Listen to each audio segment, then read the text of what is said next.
මේ වීඩියෝ එක බලන්න ආපු ඔයා ආයිබෝන් කියලා පිළිගන්නවා MT Card YouTube channel එක වෙනුවෙන්. ඉතින් මේ වීඩියෝ එක බලන්න ආපු ඔයා මං හිතනවා මේ වෙනකොට වෙබ් කැමරාවක් මිලදී ගන්න හිතාගෙන ඉන්න කෙනෙක් වෙන්න පුළුවන්. ඉතින් ඔයාට මේ වීඩියෝ එක ගොඩක් වැදගත් වෙයි.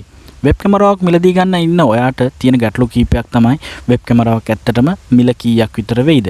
එතකොට ඔයාලට ලැබෙන පිළිතුරු ටික වෙන්නේ විවිධ මිල ගණන් යටතේ තියෙන වෙළඳ පොලේ රුපියල් 500 ඉඳලා ගත්තාම එතනින් එහාට තා අධික මිල ගණන් යටතේ පවා වෙබ් කැමරා මිලදී ගන්න පුළුවන්. ඊට පස්සේ ඔයාලට තියෙන ප්‍රශ්නේ තමයි ඔයා මිල කීයක් වුණ වෙබ් කැමරාවක්ද මිලදී ගන්නෙ. ඒතකොට ඔයා මිලක් තීරණය කරයි. ඒ මිලට තීරණය කරලා ඒකට ගත්තාම ඊට පස්සේ එන ප්‍රශ්නේ තමයි ඒ මිලට ගන්න වෙබ් කැමරාව ක්වොලිටි ඇති වෙයිද? ඒතකොට මේ වගේ ප්‍රශ්න ගණනාවක් ඔයාගේ හිතේ මේ වෙනකොට දෝලණය වෙනවා. හරි අපි මේ ප්‍රශ්න වලට පිළිතුරු දෙන ගමන් ඔයාගේ බජට් එකට ගැලපෙන වෙබ් කැමරාවක් ගැන කතා කරමු.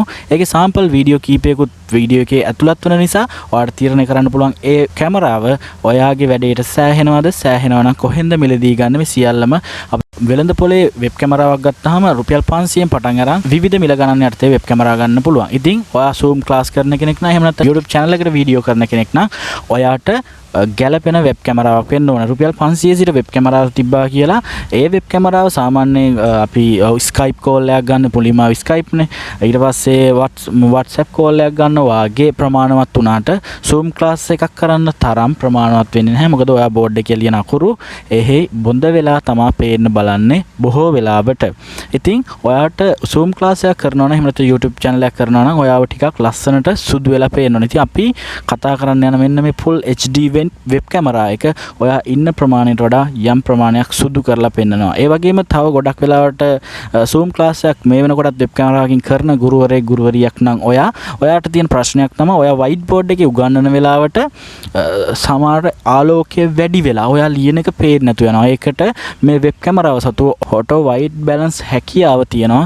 ඉතින් සුදු ආලෝකයේ වැඩි තැනක් නම් ඒ balance කරලා ඔයා ලියන දේ පැහැදිලිව පේන්න මේ වෙබ් කැමරාව සූදානම් කරලා තියෙනවා. ඉතින් ඒ වගේම මේ වෙබ් කැමරාව full HD වෙබ් කැමරාවක් බුණා 1920යි 1080 ෆ්‍රේම් මේ resolution එකකින් මේක වීඩියෝ රෙකෝඩ් කරනවා. ඒ වගේම මේ වෙබ් කැමරාව එක මිලදී අරන් ඔයාලට ලැබුණු මොහොතේ සිටම ඔයාගේ කම්පියුටර් එකට ප්ලග් කරලා ඔයාලට පාවිච්චි කරන්න පුළුවන්. කිසිම software එකක් install කරන්න ඕනේ නැහැ. කම්පියුටර්, ලැප්ටොප්, ජංගම දුරකථන, phones මේ සියල්ලම එක මේ වෙබ් කැමරා එක වැඩ කරනවා. ඉතින් අපි මේ වෙබ් කැමරාවේ තියෙන features කීපයක් පිළිබඳව කතා කරා. තවත් විශේෂම features එකක් තියෙන වෙබ් කැමරාව සතුව inbuilt microphone එකක් තියෙනවා. ඉතින් ඔයා ගොඩාක් දුරින් වෙබ් කැමරාව තියන්න නැතුව පාවිච්චි කරන කෙනෙක් නම් ඒ microphone එකේම ඔයාගේ ළමයිට එහෙම නැත්නම් ඔයාගේ YouTube වීඩියෝ එකට අවශ්‍ය sound record කරගැනීමේ හැකියාවක් තියෙනවා. ඉතින් මෙන්න මේ features සියල්ලම මේ වෙබ් කැමරාව සතුයි. ඉතින් දැන් මේ සියල්ලම කතා කරාට අපි දැන් බලමු මේකේ වීඩියෝ quality එක ඔයාගේ වැඩේට ඔයාට ගැලපෙනවද? ඔයා satisfy වෙනවද මේ වීඩියෝ එක කියලා. ඉතින් ගොඩක් අය වෙබ් කැමරාවක් හොයන YouTube channel එකට අදාළ වීඩියෝ කරන්න සහ එහෙම නැත්නම් Zoom වගේ ක්ලාස් එකක් කරන්න නිසා මම ඒ දෙකේම වීඩියෝ සාම්පල් දෙකක් ඔයාලට මෙතෙන් සිට ඉදිරිපත් කරන්න. ඉතින් පළවෙනි එක Zoom මේ YouTube වීඩියෝ එකක් කරන කෙනෙක්ට green screen එකක් ඉස්සරහා ඉඳලා රෙකෝඩ් කරන්න ඕනේ. මම මෙතන green screen එකක් ඉස්සරහා ඉඳලා රෙකෝඩ් කරාට මේ green screen එකේ green මදි. ඒක YouTube වීඩියෝ කරන අය ගොඩක් දන්නවා. ඉතින් මම සතුව මේ වෙලාවේ ඊට වඩා තද කොළ පාට screen එකක් තිබුණ නැති නිසා මම මෙතන ඉඳලා මේ වීඩියෝ එක රෙකෝඩ් කරා. නමුත් ඔයාලට තේරුම් ගන්න පුළුවන් මේ වීඩියෝ එකේ ඇත්තටම ක්වොලිටි ඔයාලගේ වැඩේට ප්‍රමාණවත්ද නැද්ද කියන එක.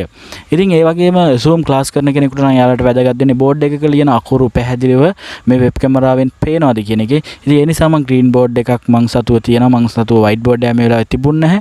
මං ඒ green board එකේ අකුරු කිහිපයක් ලියන වීඩියෝ ක්ලිප් එකකුත් දාන්න. ඉතින් ඔයාලා මේ වීඩියෝ දෙකම බැලුවට පස්සේ ඔයාලට තේරෙනවා ඔයාලගේ වැඩේට මේ වෙබ් කැමරාව සුදුසු කියලා. ඉතින් මිල ගණන් කතා කරනවා නම් මිල ගණන් කතා කරනකොට මේ වෙබ් කැමරාව ස්ථිරවම මිලක් මෙච්චරයි කියලා කියන්න බෑ. මොකද ආර්ථිකයේ වෙනස්කම් එක්ක පොඩි වෙනස්කම් වෙන්න පුළුවන්. නමුත් ඔයාලට දල වශයෙන් මිලක් කියනවා නම් ඔයාලට රුපියල් 2750 3500ත් අතරේ මුදලකදී ගන්න පුළුවන්. ඉතින් ඒක ඔයාලට මම ඩිස්ක්‍රිප්ෂන් එකේ දාලා තියෙනවා ලින්ක් කීපයක්. ඒ ලින්ක් වලින් ගිහින් ඔයාලට වාසි තැනකින් මිල අඩු තැනකින් එහෙම නැත්නම් ඔයාලට විශ්වාස තැනකින් මිලදී ගැනීමේ හැකියාව තියෙනවා. ඉතින් මේ වෙබ් කැමරාව මිලදී ගැනීමේ ස්ථාන ගැන කතා කරොත් ඔයාලට පුළුවන් daras.lk එකෙන් මිලදී ගන්න. එතකොට ඔයාලට පුළුවන් ඒක සතියක් ඇතුළත ඔයාගේ ගෙදරටම ගෙන්න ගන්න. සහ ඔයා ඉන්න ප්‍රදේශය අනුව ඒක චුට්ට වෙනස් වෙනවා. කොහොමද සතියකට වඩා වැඩිපුර යන්නේ නැහැ. සතියක් ඇතුළත ගෙදරට ගෙන්න ගන්න පුළුවන්. ඒ වගේම ඔයාලට පුළුවන් අපේ mtcard.lk වෙබ්සයිට් එක හරහා මිලදී ගන්න. ඒකෙදී ඔයාලට අනිවාර්යයෙන්ම දවස් 3ක් හෝ 4ක් ඇතුළත වෙබ් කැමරා එක ලැබෙනවා. මේ අවස්ථා දෙකේදීම ඔයාලට පුළුවන් කැමරාව ගෙදරට ලැබුණාට පස්සේ මුදල් ගෙවීමේ හැකියාව daras.lk එකකින් ගත්තත් තියෙනවා. mtcard.lk එකකින් ගත්තත් තියෙනවා. ඉතින් ඔයාලා කැමති එකකින් ඔයාලට අවශ්‍ය නම් වෙබ් කැමරාව අදම ඕඩර් එකක් දාන්න කියන ඉල්ලීමත් එක්ක මේ මගේ YouTube channel එක subscribe කරන්න කියන ඉල්ලීමත් එක්ක ඔයාලට වීඩියෝ එකේ වටිනාකමක් තිබුණා නම් ඒක like button එකට like එකක් දාලා සහ කිසියම් නොතේරෙන තැනක එහෙම නැත්නම් සාකච්ඡාවක් නැති තැනක් මොකක් හරි ප්‍රශ්නයක් වෙබ් කැමරාව පිළිබඳව තියෙනවා නම් comment section එකේ comment එකක් දාන්න අමතක කරන්නත් එපා. ඉතින් එහෙනම් අදට මම සමු ගන්නවා මම මිහිර ජනප්‍රිය MT Card YouTube channel එක වෙනුවෙන්. ආයිබෝන්.